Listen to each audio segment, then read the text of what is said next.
If I've learned anything through this channel, it is that I clearly enjoy games that aren't echoed by the majority of other 20-somethings on the internet. The comment section on my Firewatch video is filled with people saying that it was the most boring game that they've ever played. Conversely, I don't enjoy games that other people seem to enjoy. I've never played League of Legends, Counter-Strike, nor Valorant, and to be quite honest, even trying to learn how these games work requires time that I simply don't have as an adult with a 9 to 5. I've always been interested in narrative experiences primarily, which is why I've almost exclusively covered stories on this channel. Which is why it is surprising that it took me a long time to find Hellblade: Senua's Sacrifice. I avoided this game because I had the false impression that it was not for me. It's too bleak, it's preachy, the combat is clunky, it's short, etc, etc. The simple fact of the matter is that if Senua's Sacrifice hadn't been on Game Pass, I wouldn't have ever played it. Admitting that stings because in hindsight, I can safely say that this is one of the most unique experiences that I've ever had with a video game.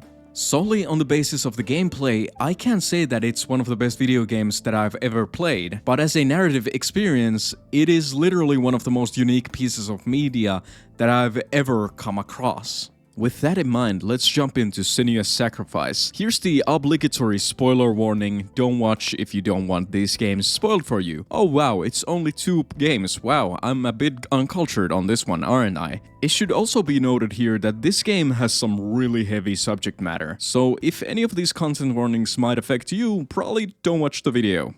There will be no more stories after this one. So that was a fucking lie. There was a lot of confusion about what Senua's Sacrifice was going to be before the release. It was an attempt to make a AA game, something that had the resemblance of a AAA experience, but with a shorter runtime and smaller cost to the customer. The developers at Ninja Theory pushed this angle hard, and it makes sense.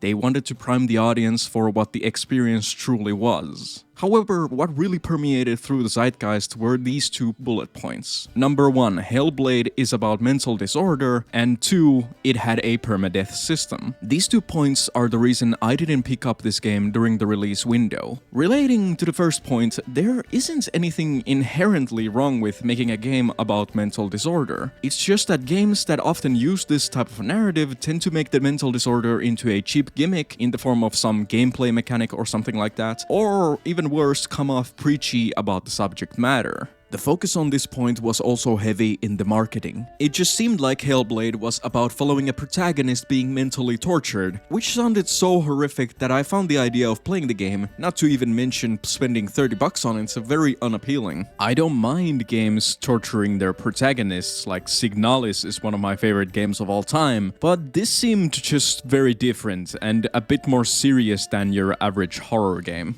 Then came the reviews calling out the permadeath aspect of the game, which just compounded onto this being even more of an unappealing proposition. Here's a game that tortures the player and the protagonist, and when you fail because of this torture, you have to begin from the start. I know some people are probably already screaming at their monitors about the permadeath system of this game, and I assure you, I know how it works. Rest assured, this element will be discussed later on this essay. I think the final point that drove me from playing this game was the aesthetic of Norse mythology. I knew that God of War was coming out, and it seemed like the game that I would enjoy more. Thinking back on it, media was obsessed with Norse mythology during this period. First we had the book Norse Mythology authored by Neil Gaiman in the February of 2017, then Senua's Sacrifice in August of 2017, and finally God of War in April of 2018. Vikings was still on, and I suppose you could also lump Marvel's Thor into this as well, although everyone should agree that the character and the setting are very different from the media that I've mentioned so far. In hindsight, the comparison of God of War seems the most obvious, but ultimately inaccurate. The 2 couldn't be further from each other in terms of aesthetic, subject matter, and tone. What Hellblade really is closer to is something like Silent Hill 2, a conclusion you wouldn't find if you only focused on the setting and the aesthetic. In terms of narrative and themes, they are actually surprisingly similar. Both games are about a lone protagonist arriving at a place foreign to them. This place is heavily altered due to the recent trauma that both protagonists have gone through. Furthermore, the reason for arriving to this place is to meet or potentially even saved a loved one who has passed away. The monsters within it are manifestations of the protagonist's subconscious. The combat is clunky and not a very integral part of the game. The puzzles are subliminal and often do not make sense in the real world. I would say that the narrative concludes with the protagonist coming to terms with their trauma, but then again Silent Hill 2 has multiple endings, so that might not be the case for every player. I don't mean to make this sound like a gotcha argument, because in truth, the setting and the gameplay are actually very different. If you're playing Silent Hill 2 and you say, I want more of this, and someone hands you a copy of Senua's Sacrifice, you're gonna be very surprised that they actually recommended that game specifically.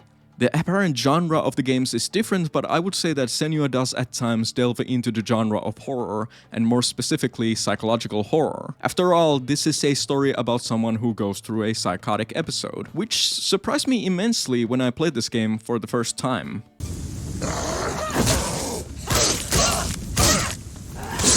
I will keep this combat section very short because it is definitely the least interesting part about this game. I wouldn't say that the combat in Senua's Sacrifice is particularly bad, it's perfectly suited for an experience like this, but it does get very old very fast. It's minimalistic in nature, you don't have a health bar, the enemies don't have health bars, there's no stamina system, etc, etc. What the combat system has is light attack, heavy attack, shield kick, dodge, parry, and a bullet time.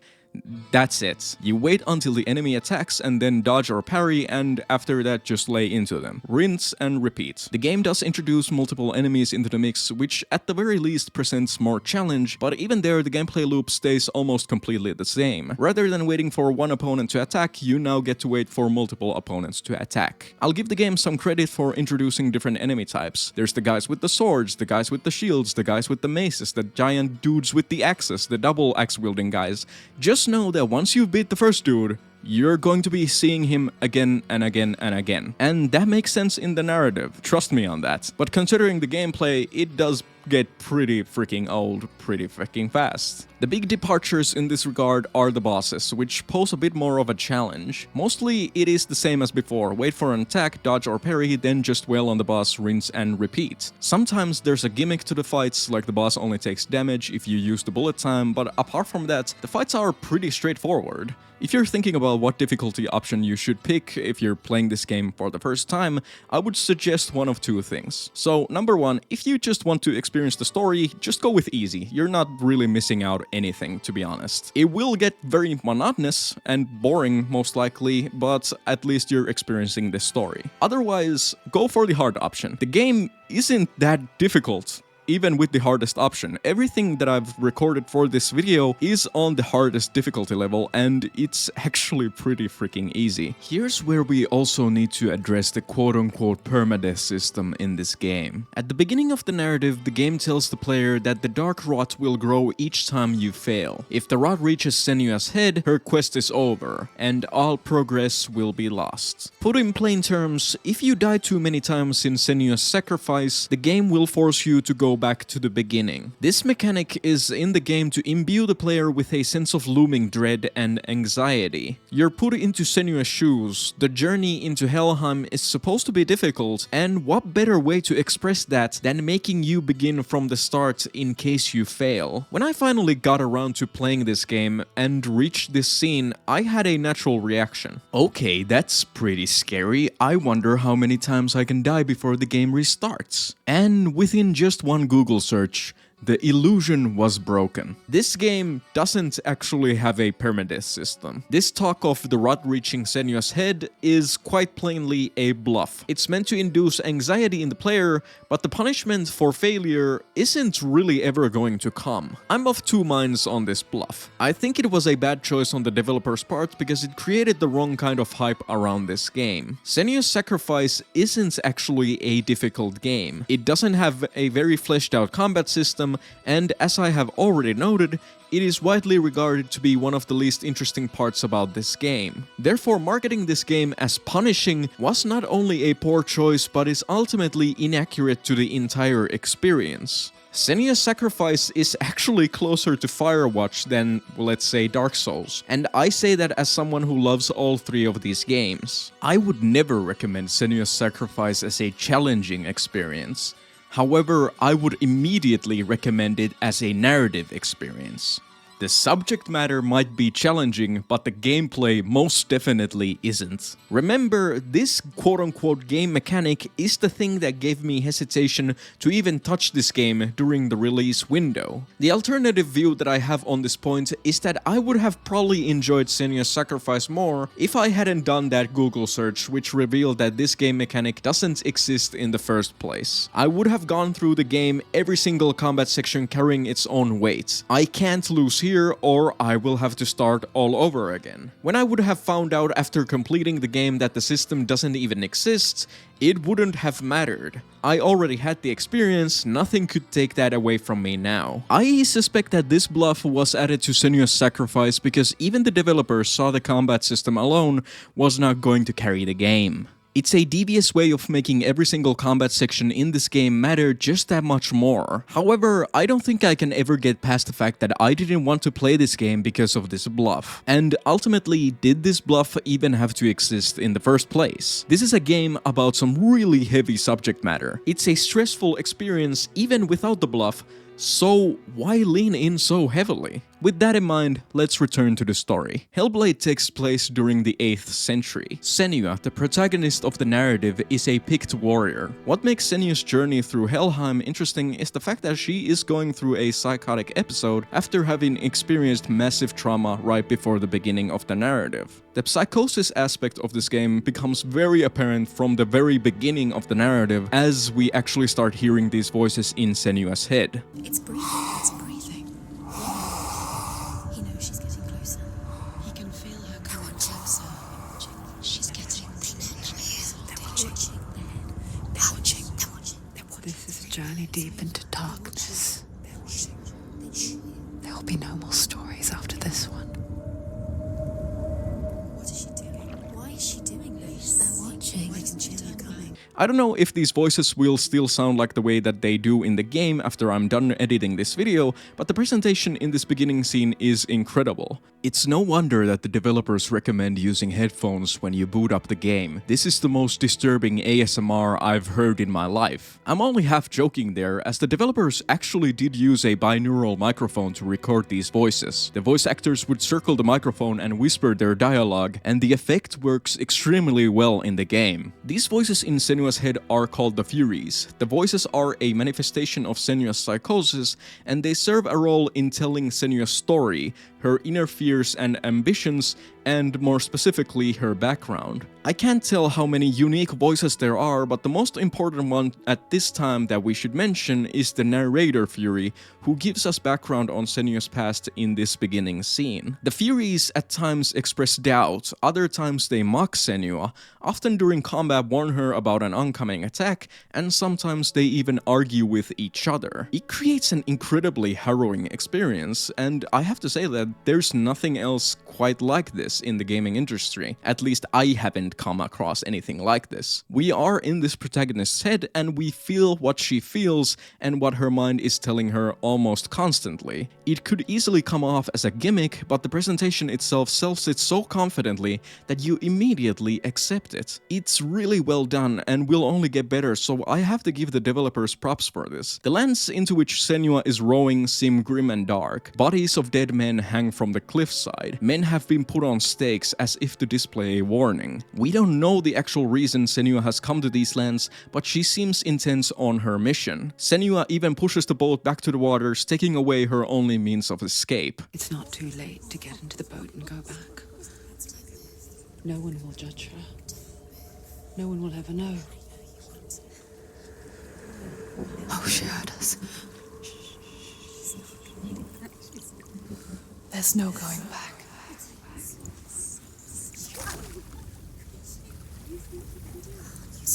You can't do it. Senua pushes away a world that conspired to cause so much suffering. There's nothing to go back to, and worse to look forward to. Now, the only way is forward. So why has Senua traveled to this hellscape? To explain this, we have to skip a few hours into the game, but backwards chronologically in the timeline. This is where I will issue a spoiler warning. This game is an experience unlike any other, and if I've managed to entice you, go ahead and jump on Steam and buy it. Alternatively, go on Game Pass and play it from there. I don't like giving Microsoft money at this point, but we'll get to that later on. I have barely scratched the surface of this narrative, and I will begin to spoil endgame stuff in like 10 seconds, so please don't watch until you've played the game. Okay, we good? Let's move on. Years before the beginning of this narrative, Senua lived a harsh life with her father. Senua's father, Zinbel, was all kinds of abusive and intolerant of Senua's mental health. See, Zinbel was religious and saw psychosis as a curse, the only cure being appeasing the gods. To do that exactly, Zinbel did something horrific. Just like Senua, her mother suffered from psychosis as well. To appease the gods, Zinbel burned Senua's mother at the stake. Young Senua could do nothing but watch. She would later block this memory to make the trauma of seeing her mother burned alive more bearable. She forgot that her mother was murdered and chose to believe that she took her own life. Remember when I mentioned that Senua's journey to Helheim began from experiencing massive trauma? Well, this isn't actually it. There's more to come, unfortunately. The following years were harsh with Senua living with her father. Zinbel would often trap Senua in the house and not allow her to go outside. He would force her into a pit and lock her there with the pretense that he was helping her. A classic gaslighting tactic. The first ray of light in this tragic story comes as Senua one day is allowed outside to collect firewood and herbs. In the woods, Senua runs into a boy who practices swordplay under a tree. She imitates his movements. The two make acquaintance. Impressed with Senua's capabilities as a fighter, the boy urges Senua to become a warrior. The boy, Dillian, then explains that he is there to take the warrior trials, something that Senua will also do later on. Time passes and Senua spends more time with Dillian. A romance of sorts begins between the two. She gains confidence to confront her father, and finally she tells him that she is leaving to live in Dillian's village. Zinbel takes this transgression just as a manipulator would. He tries to gaslight Senua even more. Zinbel says that he can see the darkness in Senua's eyes. He says that Senua cannot escape the darkness and that her curse will make everyone suffer. No boy is going to save you. No one can. When they see the rot growing inside you, no, they will turn their back on you. The gods can only fix you through my hand. You're going nowhere. Still, Senua escapes to Dillian's village and everything is great. For a time. A plague epidemic arrives in the village. The timeline of these events hints that this could be the final stretch of the plague of Justinian, which is really cool if that happens to be the case. This is where the narrative gets a bit iffy because we are shown things that Senua fears, but they might be the impression that she got from her life rather than what actually happened. It is also implied that the villagers wanted to harm Senua over her mental disorder, but once again, this might be just Senua's fear, as in what she thinks that the villagers thought about her. This is only inferred from a gameplay section in which Senua is chased by disembodied voices of the villagers and a ghastly flame monster whatever. Dillian!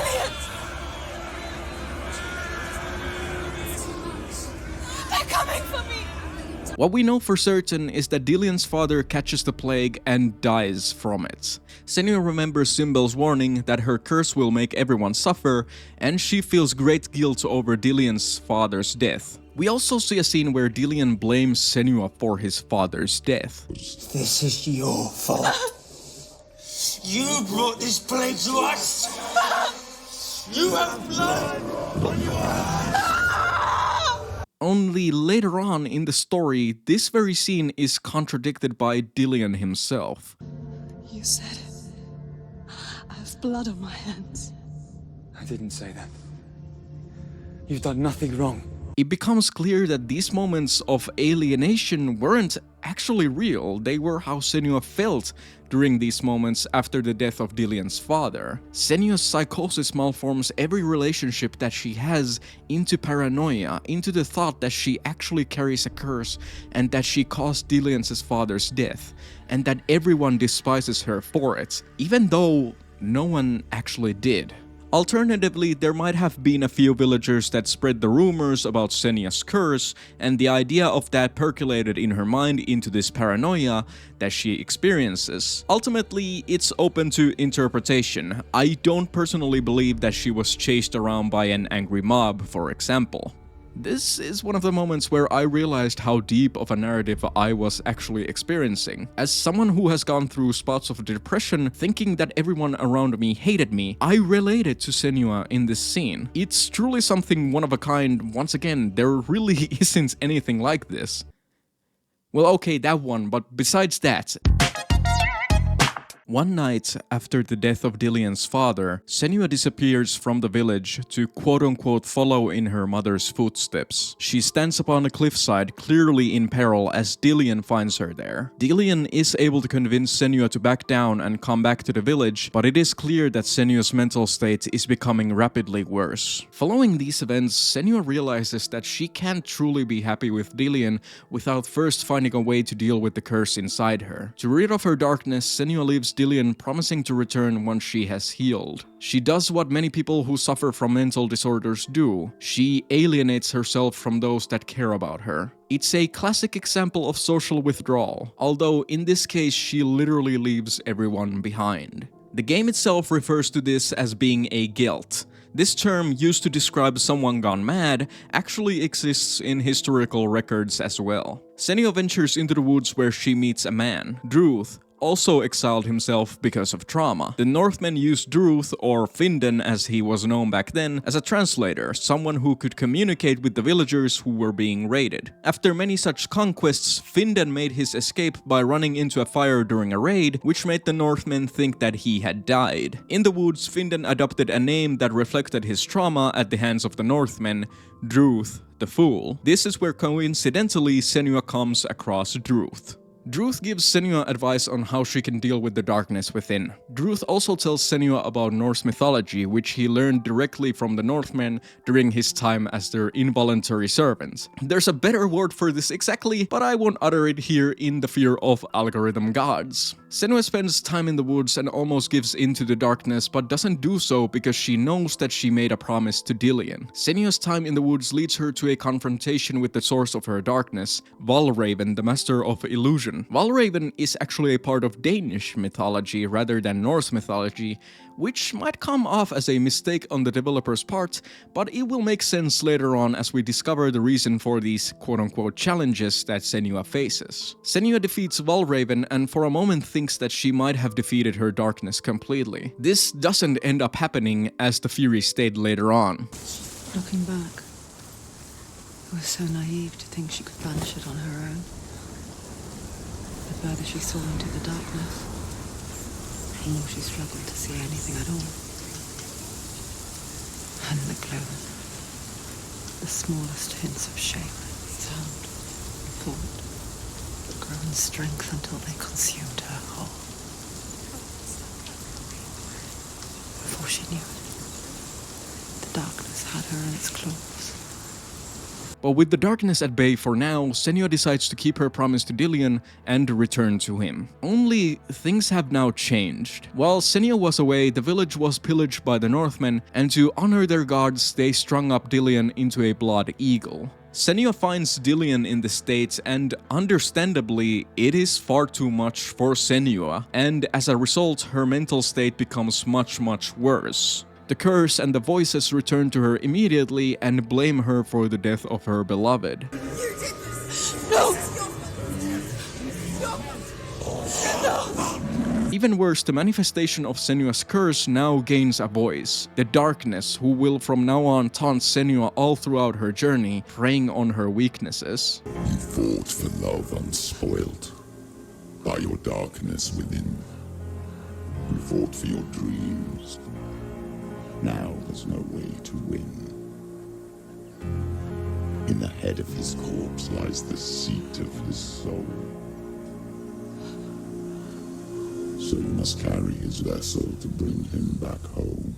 And so begins Senua's journey into Helheim. Senua cuts off Dillion's head and attaches it to her waist. This is why it starts to move when Senua approaches the border of Helheim in the beginning of the narrative. Dillion is slowly being resurrected as the two approach Helheim. What's happening? It's breathing.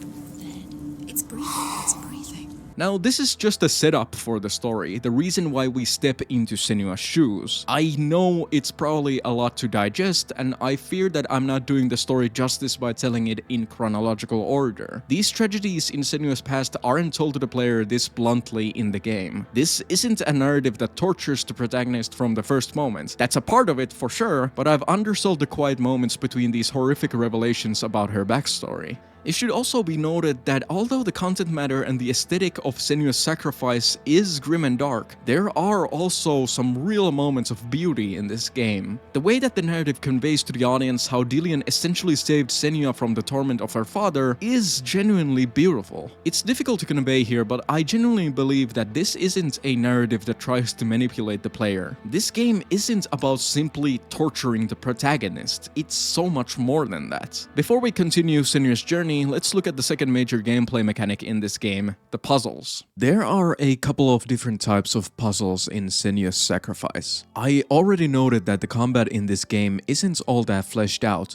and I'm happy to say that the puzzles were always a bit more entertaining than the combat. I don't think that they're even near the best that the games industry has to offer, especially considering that there are whole games that are about the process of solving puzzles, but here the puzzles at least flesh out the setting and the narrative. The most common type of puzzle in Senua's Sacrifice is one involving runic symbols. The player focuses on a door with runic symbols and then has to go out looking for them in the surrounding environment. The interesting twist here is that the runic symbols don't actually exist in the environment, so the player has to line up different pieces of the environment to form these symbols. Then the game adds layers to this mechanic. Find the runes while staying near a light source at all times. Find the runes by using illusions to traverse to places that were inaccessible before. Find the runes by swapping between two realms, etc, etc. These sections flesh out Senua's psychosis as the puzzle plays on a real-life phenomenon called pareidolia, in which people start to see meaningful patterns and images in random objects and their environment. While researching the critical reception to this game, these puzzles seem to be the most critiqued aspect, to the point that I saw numerous commenters state that they didn't even finish the game because of them. This surprised me because I didn't personally find them that annoying. Once again, I've seen numerous better puzzles in other games, but I thought they were just interesting enough. The only aspect that I would critique about these puzzles is that the Furies become really annoying during these sections. Senua can't shut these voices out of her head, and therefore neither can the player. But my grievance is more to do with how fast they started to give me hints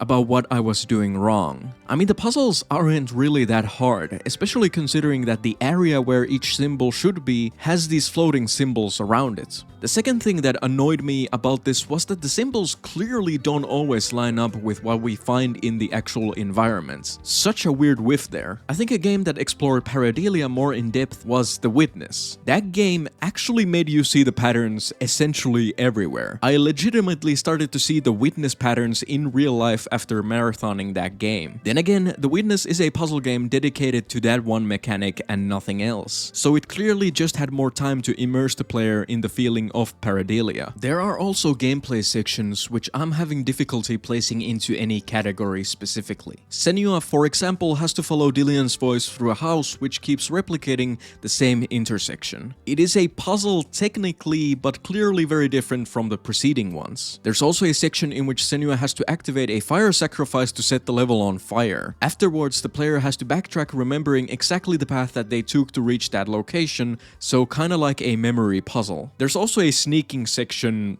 for a lack of a better term, in which Senua has to walk through a level mostly blinded. This part of the game is straight up horror. Like seriously, this section made me more intense than any moment in Amnesia: The Dark Descent. Just going to put this here and leave it at that. There's also a section where Senua has to traverse through a maze-like structure while a monster is chasing her, which is also clearly inspired by horror games.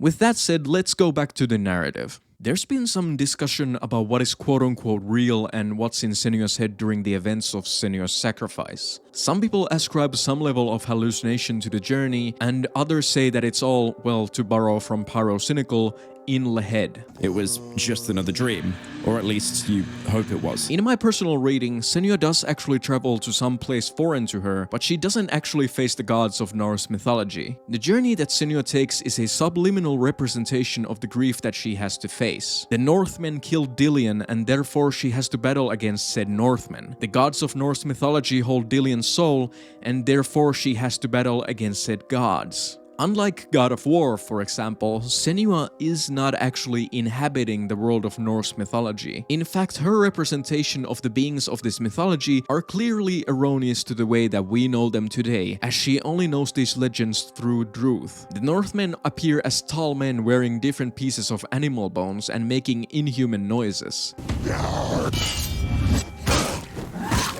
They're quite monstrous, and it makes sense. Senua only knows them by their handiwork, burning villages, plundering, and the blood eagle. Senua has never come across an actual Northman, so it would make sense that she sees them as these monstrous beings, removed from reality. Similarly, the gods are maligned by Senua's imagination. Valraven, who is a part of Danish lore instead of Norse mythology, appears as a challenge because Druth most likely traveled with the Northmen, conquering parts of Denmark. Alternatively, the Northmen might have picked up this legend and told it to Druth later on, who in turn told it to Senua. Similarly, Garm, who is described as a hound in the poetic Edda, appears as a boar instead of a wolf or a dog. This enforces the broken telephone nature of these manifestations. Senua only knows these legends via Druth, and as the two didn't have that much time together, it is only understandable that her understanding of Norse mythology is inaccurate.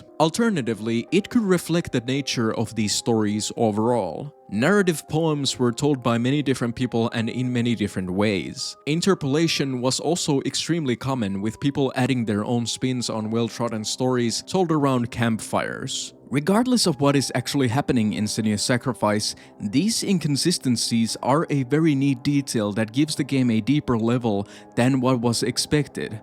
At least by me. To pass the Bridge of Knives and reach Hela, who holds Dillion's soul, Senua must first face two challenges: Surtr, the fire giant, and Valraven, the master of illusion. The section which leads up to the fight with Surtr mostly fleshes out the brutality of the Northmen, the people that would eventually come and kill Dillion. Druth also expands that the Northmen used to burn people alive to reveal a path to Surtr. This is what Senua actually does when she does the puzzles involving running through the flames in the exact order that she came from. In a way, Senua utilizes these sacrifices to eventually find this god. It also reflects Senua's regret about not being there when the village was invaded. Senua doesn't just feel bad about the death of Dillion, although that is the main motivator in her journey. She actually feels bad for everyone that died that day. This is the first boss fight of the game. Even though Surtr looks really menacing, he is fairly easy to deal with. This is also the point in which the player gains access to the focus system, which is the bullet time that I mentioned earlier. Senua manages to beat Surtr, which breaks the first seal on the door. Druth laments here that everyone dies at some point, so what is the point of going on? Senua argues back that she must go on because she made a promise to Dillion that she would come back. Stating the obvious, Senua feels immensely guilt-ridden about leaving Dillion when she had to deal with her own darkness. She only left for the woods because she was scared that her curse might transfer on to Dillion. Only now that Dillion died during this exodus, the selfless act has actually become selfish. In Senua's own logic, if she hadn't left, Dillion wouldn't have died, or alternatively, Senua would have passed alongside him, keeping her promise. We of course know that this isn't true. She had no idea that this was going to happen and she isn't to blame for it, but it isn't surprising that a self-loathing mind would come up with an idea like this. Afterwards, Senua backtracks to the gate and enters Valraven's domain. This section gives backstory about Senua's time in isolation in the woods and meeting Druth. The highlight of this section is without a doubt Valraven stalking Senua and disappearing after the player loses sight of him. It's really well done, and Valraven's design is very eerie. The actual boss fight begins with Senua being ambushed by Valraven. She loses consciousness, which leads to this disturbing scene. It didn't end well in the wilds. It never does. Obscuring the player's view with a part of the scene being out of focus really makes the mind wander. Everything you come up with on your own is probably scarier than what the game can actually show you. And eventually it is shown that Valraven is pecking Senua's back, which just made me realize how scary it would be to be consumed by a large bird. Yeah, I didn't know I had this phobia. Thanks Senua's sacrifice, you're really revealing things about myself. Senua realizes that she only beat the illusion of darkness during her time in the woods. Her condition was going to become worse no matter what. My interpretation about this scene is that the mental disorders can't be beaten by playing into them. Exposure therapy can work for phobias and PTSD, but not necessarily to self-medicating psychosis. In Senua's case, the disorder became much worse after experiencing more trauma. If I haven't made it clear by this point, by the way, I'm not a medical professional. This is me simply interpreting the text. For real, take everything that I say about this stuff in particular with a grain of salt, and in a better scenario, if there are some medical professionals watching this video, do share your knowledge. Having defeated Surtur and Valraven, the Bridge of Knives, which leads to the underworld, is now open. Senua proceeds on her journey to find Hela, who holds Dillian's soul. It should be mentioned here that even though I didn't die a single time during the playthrough that I'm using as footage, the rot in Senua's hand does start to grow closer to her head, building that anxiety that we discussed earlier in this essay. Senua almost manages to cross the Bridge of Knives, but she is met with, and I don't say this lightly, one of the most terrifying designs in this game. A massive Hela crawls onto the bridge, blocking the way. The source of the darkness. It's coming. This is your moment.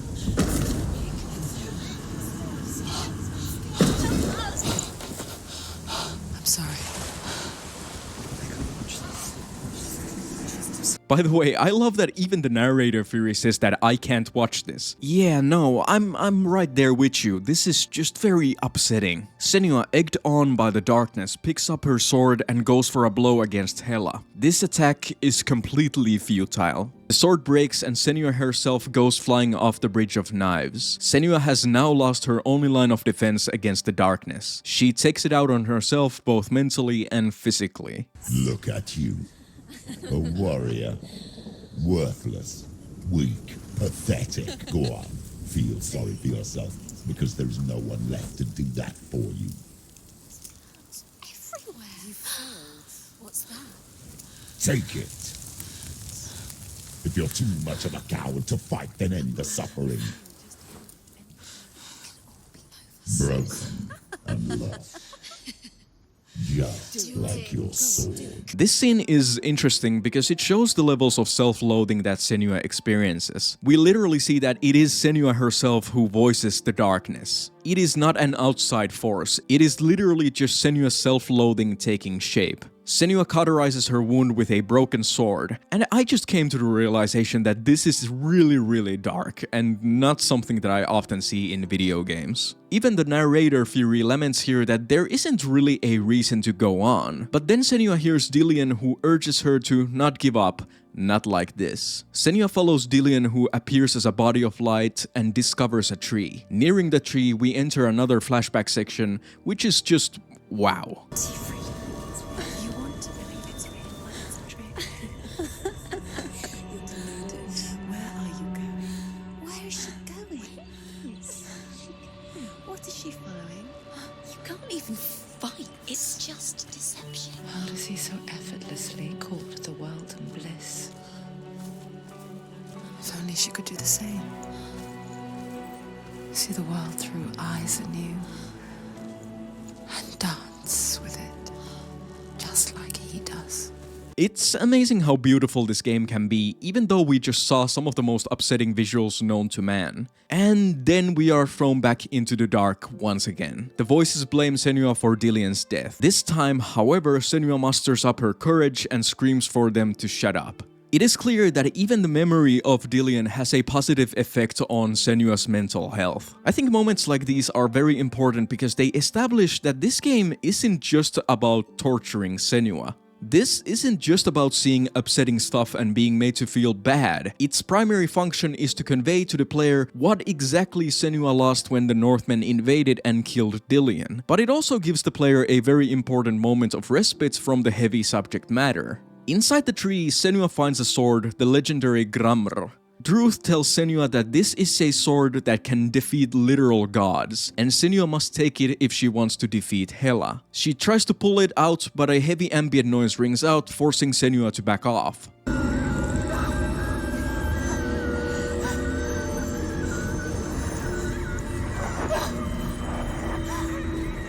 Senua has to complete the Trials of Odin to claim the sword. These trials are the sections that I referred to when I was talking about the puzzles in this game. All of these trials represent a trauma in Senua's past. Just like with therapy, she has to face these one by one before she can come to the conclusion that she comes to at the end of the game. First up is the Magic House intersection puzzle, which is essentially just walking down a corridor and picking left or right. I don't know if the visuals convey just how tense this section is, even though nothing actually happens. What makes this part so compelling and eerie is that the player is urged to follow Dillian's voice deeper and deeper into the burial mound. Only thing is, it really does sound like someone's actually torturing Dillian.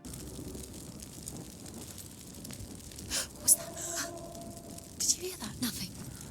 Was that voices? The voice gets closer and closer and the cries become louder and louder.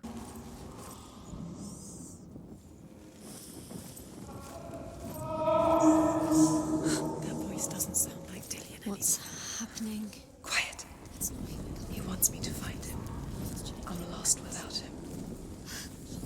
It's not Dillian. That doesn't sound like Dillian. It sounds like something more dangerous. That voice. It's not Dillian.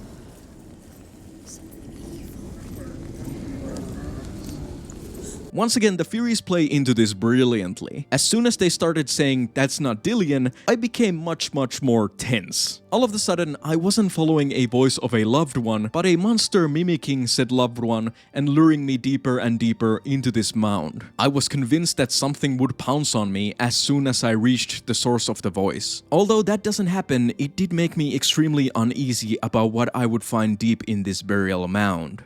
Senua finds the source of the voice and enters a room as Dillian wants me to face my fears. this is when we flash back to the time that Senua decided to leave for Dillian's village and tell her father about it. The next trial has Senua running away from the fire monster representing the people of Dillian's village coming for Senua. This section isn't tense like the previous one, it is just straight up stressful. You're running around this maze, avoiding this fire monster and trying to find your way out. The Furies too are panicking and telling you that you're going to fail and get caught. It is. It's close. It's close. Move away. Senua, move away. You'll die. You're dying. Run! Run now! Narrative-wise, I've already analyzed this scene 2 times, so I'm just going to move on. The next trial has Senua switching between a light realm and a dark realm. What I really like about this puzzle is that anytime you switch realms, the Furies' attitude changes also. Going from light to dark, the Furies mock Senua and her quest to save Dillian. Why didn't she listen to her father? She thought she could defy her. Conversely, when going from dark to light, the Furies cheer Senua on and give helpful advice. You owe him. His love keeps you strong. This trial ties into the narrative in the sense that it describes the different moods that a person with a mental disorder has. The good days are extremely bright and the bad days are extremely dark. Dillian taught Senua that there are times during which one feeling bleeds into the other and that day-to-day life can be complicated, not just black or white. The final trial is legitimately the scariest of them all. Senua is almost completely blinded and she has to traverse in the dark while these weird flesh monsters roam around you.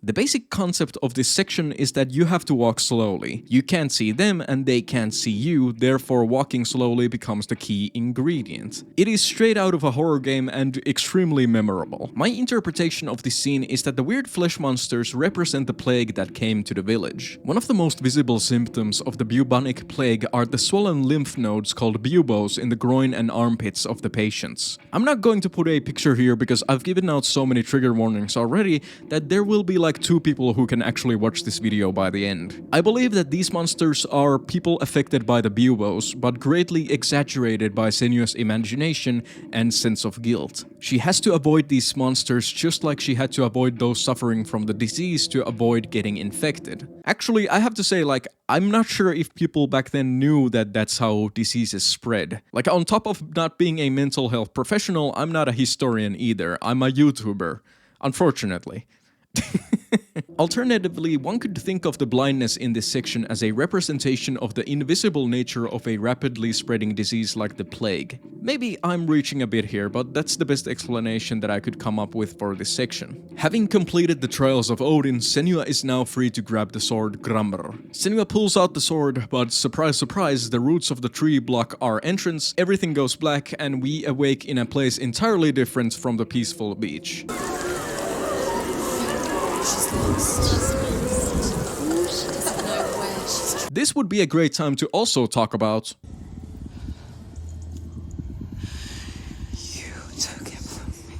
Senua's sacrifice is a real testament to the power of the Unreal 4 engine. Not only does the game look incredibly beautiful in 2024, I think the way that Ninja Theory was able to realize the world of Norse mythology through the imagination of Senua is fantastic. The beginning section in which Senua rose to the lands of Norse mythology is very cool. Like, initially when I played this game, I didn't realize that I could move the camera because I thought I was still in a cutscene. The graphics are that good from the start. Okay, so I hate to constantly compare this to God of War, as these games are nothing alike, but they do share the same see an object in the distance and get closer to it gameplay design thing. I don't really know what to call it. The player, for example, can see the large wood structure resembling some sort of a bird in the distance from the very beginning of the game. We will often see this structure in the distance, and it will give us information about how far we have progressed as Senua. It is also very fitting that the very end of the game occurs in this wooden structure. My personal interpretation is that this structure is actually real and that Senua's psychosis creates challenges around it. I think that Senua's goal is to reach this structure in her real world, and the game is essentially us doing that, although everything is distorted by Senua's imagination. I think the way that the darkness and light are used in this game is very neat. Most of the quote-unquote off time happens in levels with sunlight or just overcast. However, when Senua faces a serious challenge, the light is taken away. This makes most of the sections more intense. See, for example, the Bridge of Knives, the Trials of Odin,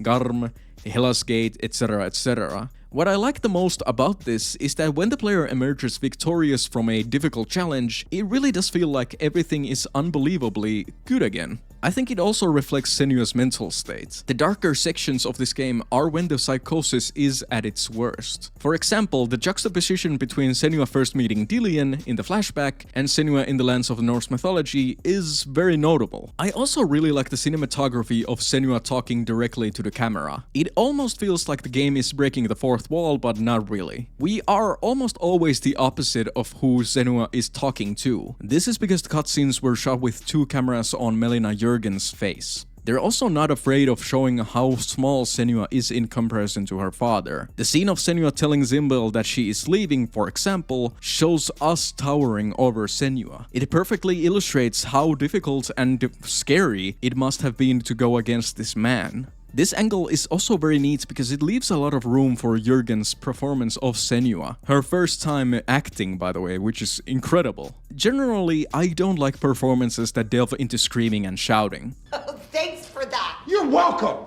I can't believe I have to know you forever! But I think that it makes sense in this context. Senua is going through some extreme trauma that also elicits extreme emotions. Furthermore, there's some real nuance in this performance because if you look at the scenes that happen before Dillion's death, Senua seems almost shy or introverted. She whispers lightly.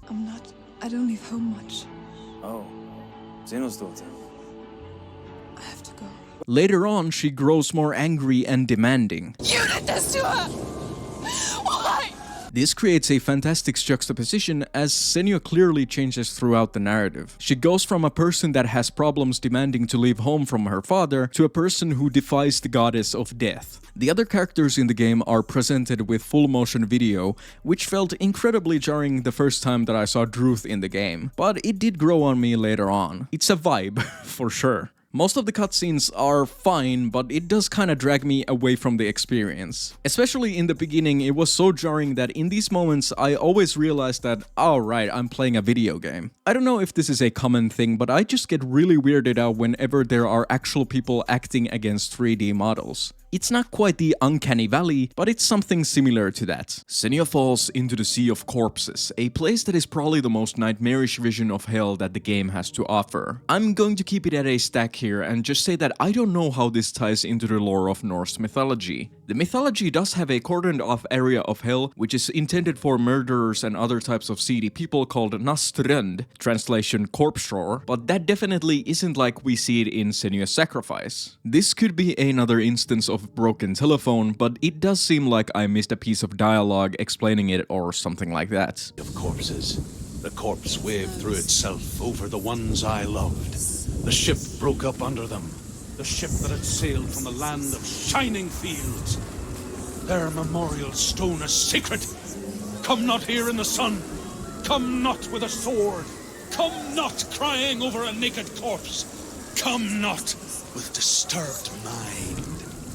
The visual design of the Sea of Corpses is incredibly eerie and a highlight of the game. There's a river of blood, disgusting walls filled with hands that move, humanoid figures suspended in an eternal look of pain. It does remind me of God of War 2 in the sense that Kratos is pulled into the underworld with similar hands. However, that was a brief cutscene, so it is very cool to actually get to control Senua in this environment. This is where the game presents one of the bigger and most bombastic fight sequences. We essentially have to fight our way through the Sea of Corpses, and I have to admit that this was a brief moment in which I started to like the combat in this game a bit more. It is still wait for your turn combat, but at least the scenery and the music lended it a distinct sense of epicness. I still can't use that word like unironically. The late aughts really ruined that word for me. The darkness implies here that the people in the Sea of Corpses are the people that died in the village when the Northmen invaded. He taunts Senua and tells her that if Senua hadn't exiled herself, she could have saved them all. Something that is surely false, but once again, this is how a guilt-ridden mind works. To further add insult to injury, Senua's mother is here as well, suspended in eternal torment. Still, Senua fights on, and eventually we get a flashback about Senua's moment on the cliffside before she exiled herself. After this, Senua wakes up back on the shore. Having conquered the trials of Odin and the Sea of Corpses, equipped with the legendary sword Gramr that can kill gods, Senua now begins the final stretch of her journey. The next challenge that Senua faces is Garm, the hellish boar that we discussed earlier. This section takes place inside this really cool looking mountain fortress, and the basic gimmick is about staying in the light, as in the darkness the boar will attack you and essentially one-shot you. These moments of barely reaching the light should probably feel very scary, but to be honest, I had at this point checked out in that regard. I still love this game, but eventually you do become numb to the more stressful and spooky aspects of the experience. It is actually the same problem that I noted with my video on Alien Isolation. Considering that you also have to solve puzzles throughout this section, I don't fault anyone for becoming really annoyed at this part of the game. Eventually, Senua manages to escape Garm, but at a critical moment she drops Dillion's head down a mineshaft of sorts. As was mentioned by the darkness at the beginning of the game, his head is the seat of his soul, and without retrieving it first, Senua has no chance of saving Dillion from hell. So after the head she goes, and down the shaft she finds Garm in his true form. Dillion! I see you! The beast has Dillion! No! You're not taking it from me! I warn you, Senua. I can smell your No! You betrayed your god. I am leaving with him! Turn your back on me. That is why Dillion will rot in hell.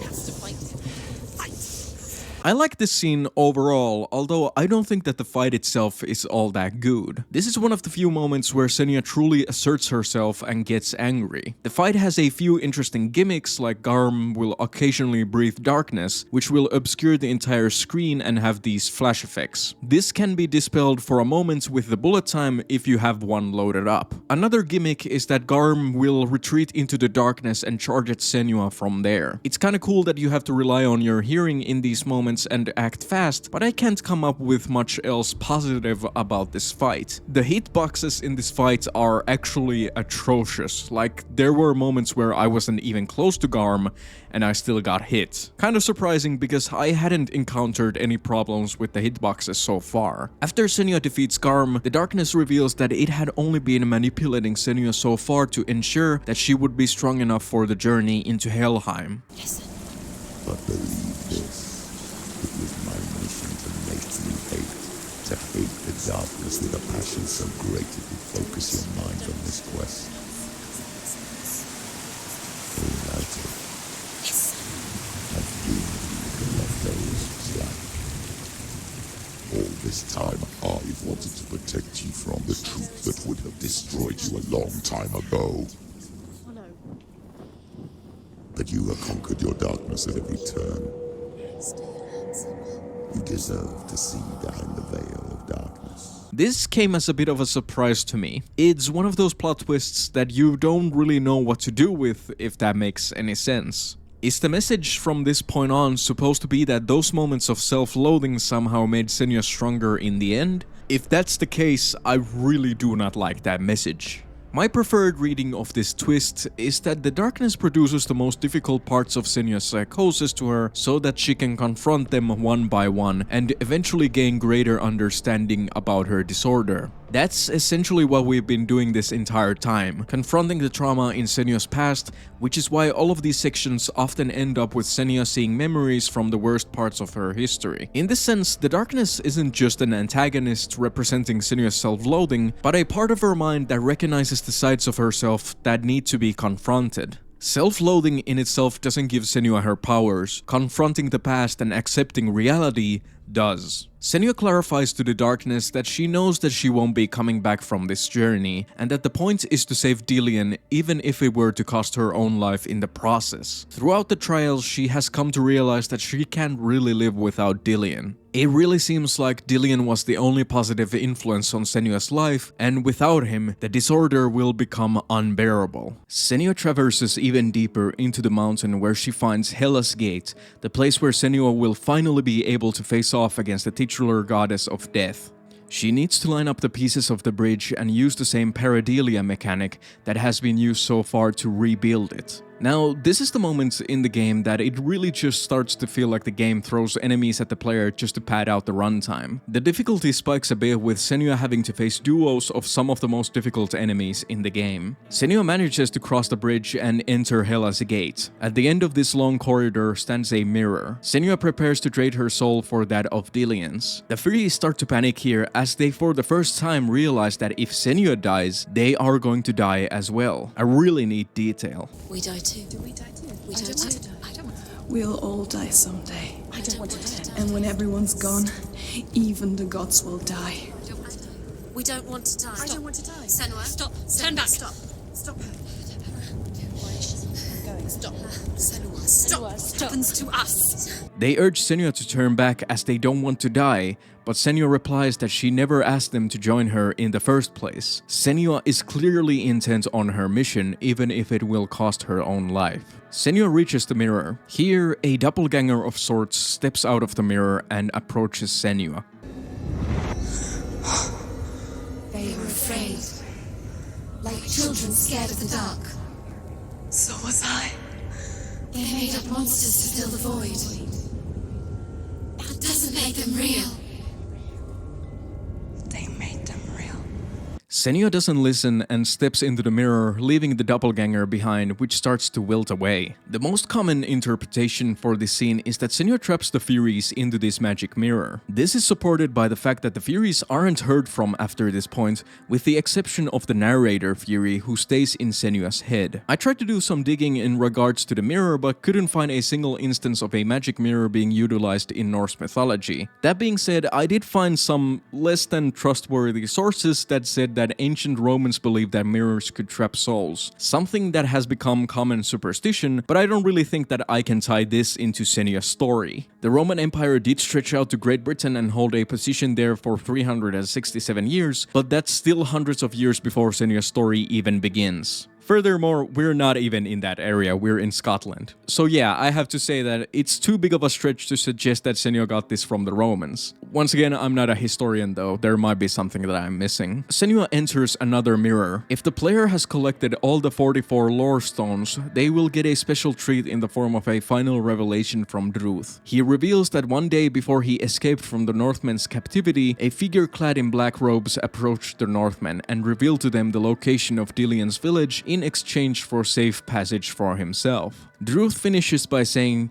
"It isn't the gods who cause us so much suffering, but those closest to us," heavily implying that the man who sold out Dillion's village was Senua's father, Zinbel. A gut-wrenching revelation. Not only has this man been responsible for Senua's decline in mental health, but the moment that he lost control over her, he couldn't take it and sold out the entire village, along with his own daughter. A true scumbag. Senua finally remembers the true fate of her mother, who was burned at the stake, and confronts her father. She comes to realize that if her father hadn't been so abusive, she wouldn't be in such an awful place mentally. Nothing is going to change the fact that she is affected by her psychosis, but the self-loathing and the darkness wouldn't have ever taken hold as they have throughout the narrative. Without Zinbel, Senua wouldn't have lost her mother. Senua wouldn't have blamed herself over Dillion's father's demise. She wouldn't have exiled herself into the woods, and she would have been at Dillion's side when he needed her the most. Senua has now reached the destination of her journey, the domain of Hela herself. The design of this area is really cool and really drives home the epic nature of this journey. There's that word again, by the way. The enormous Hela crouches at the far side of this area, with small stone structures and wooden bridges separating the distance.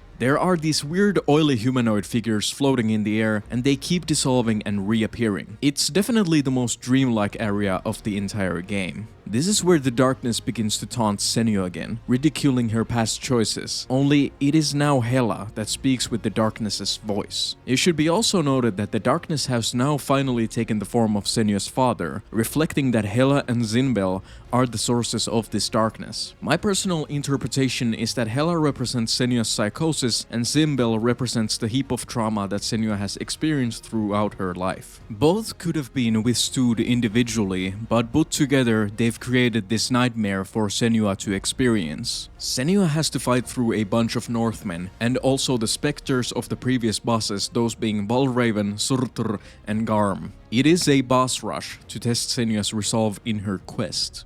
Her mind is creating a final, impossible challenge to overcome the stigma of her mental disorder. It is very notable that although Senua quote-unquote yells towards Hela in these scenes, her mouth doesn't actually open, clearly implying that the battle is taking place inside her mind. What? What can you do to me that you haven't already? Fight me! Come on! As the game itself implies.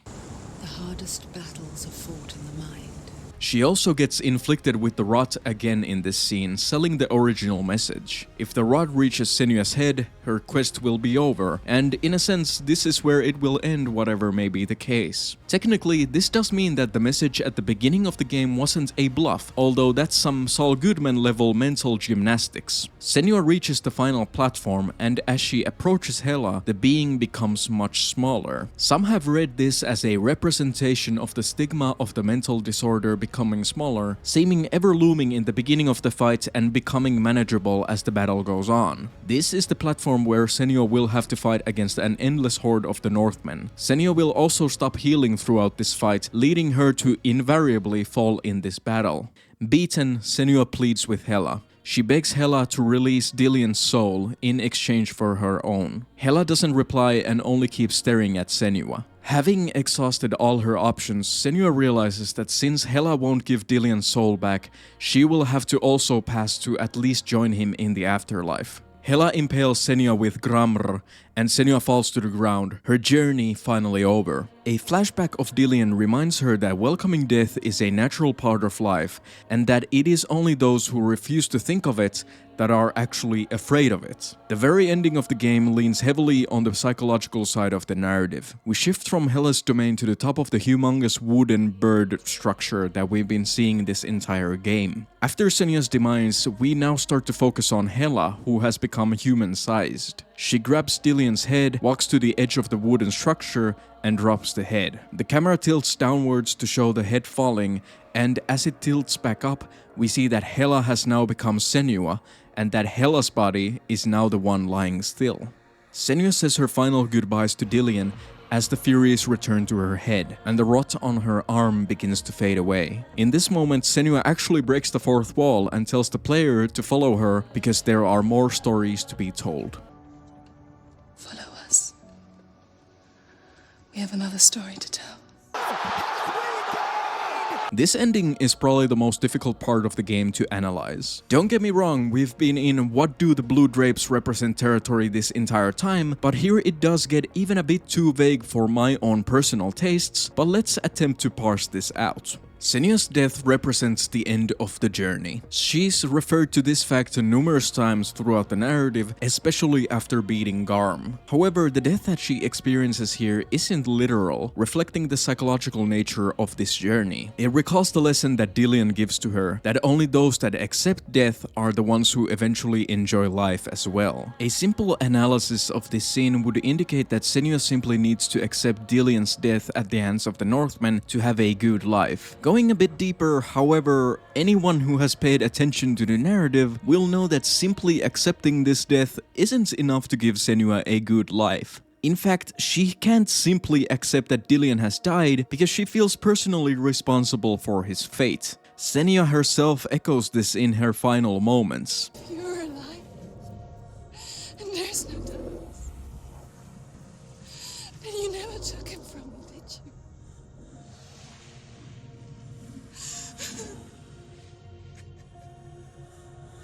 And I can't save Dillian.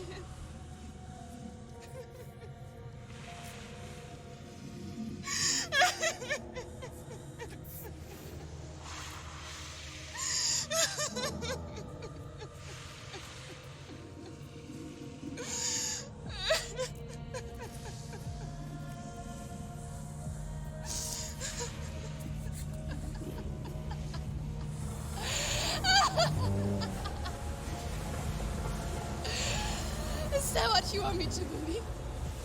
After all you've done to me? And to him?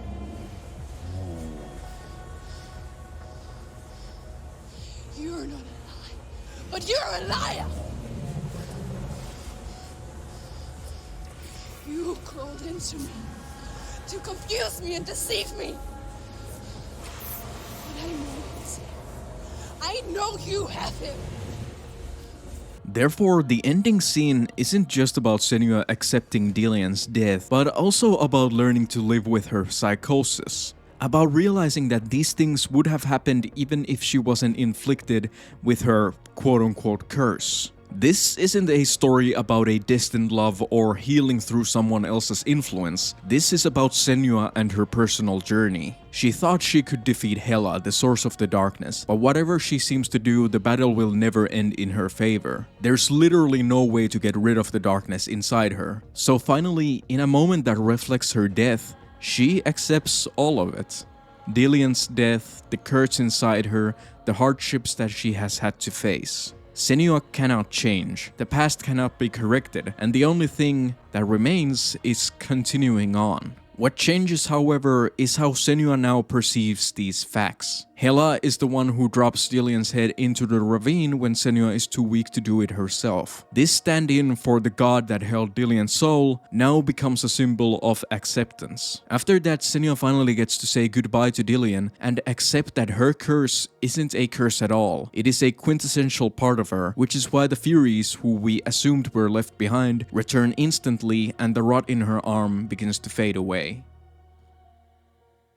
Senua's Sacrifice is easy to confuse to the numerous melodramatic narratives which strive to torture the protagonist only for their journey to end on some hollow note of catharsis. I hope I've been clear in my sentiment that I do not like stories like that. They feel cheap, and more often than not, I can clearly see the author's hand manipulating me, which immediately also takes me out of the experience. Storytelling like this takes finesse. It requires the author to veer away from the most obvious story beats. It's not just about making the protagonist suffer, but about finding something truly meaningful from that suffering. Senua's Sacrifice is a beautiful example of that exactly. The narrative is incredibly heavy at times, and there are moments where it can feel like the developers went too hard on the messaging, but I didn't come out of this game thinking that I had wasted my time, like I had with so many other narratives in this style. We are in Senua's head throughout this journey, and it is supposed to be difficult and grueling, but most importantly, when Senua reaches her moment of catharsis,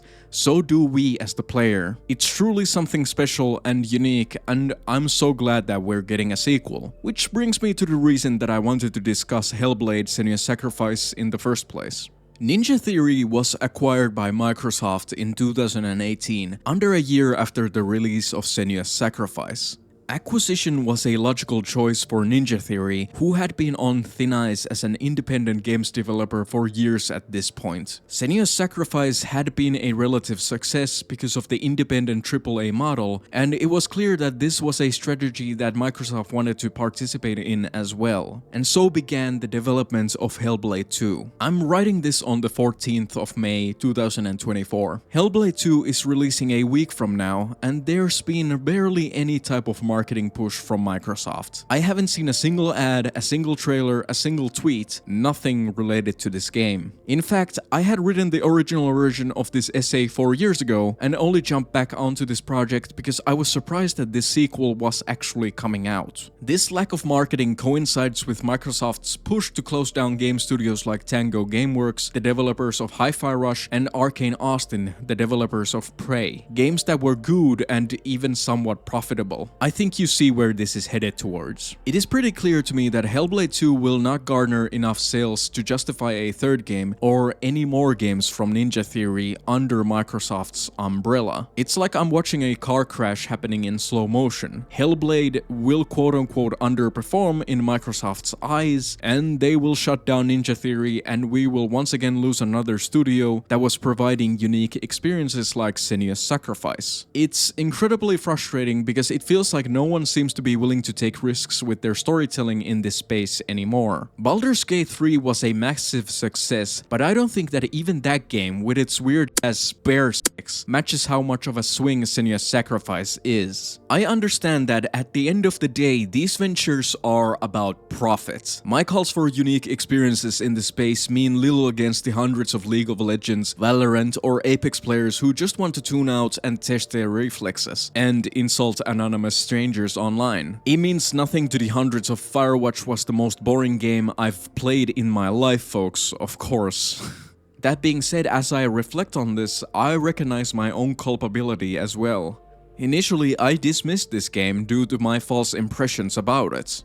We're only getting a sequel because there were people willing to take a risk and to gamble on an experience like this, and I wasn't one of them.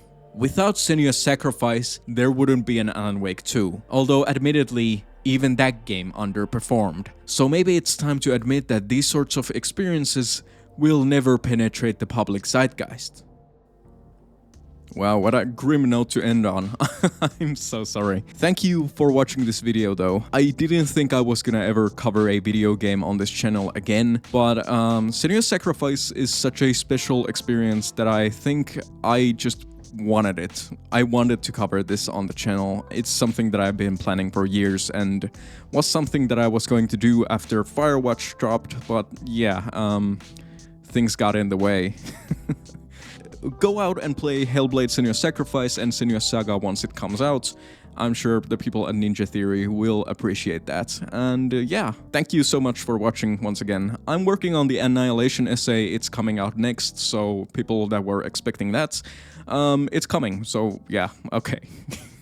It's gonna take probably a couple of weeks, so see you then.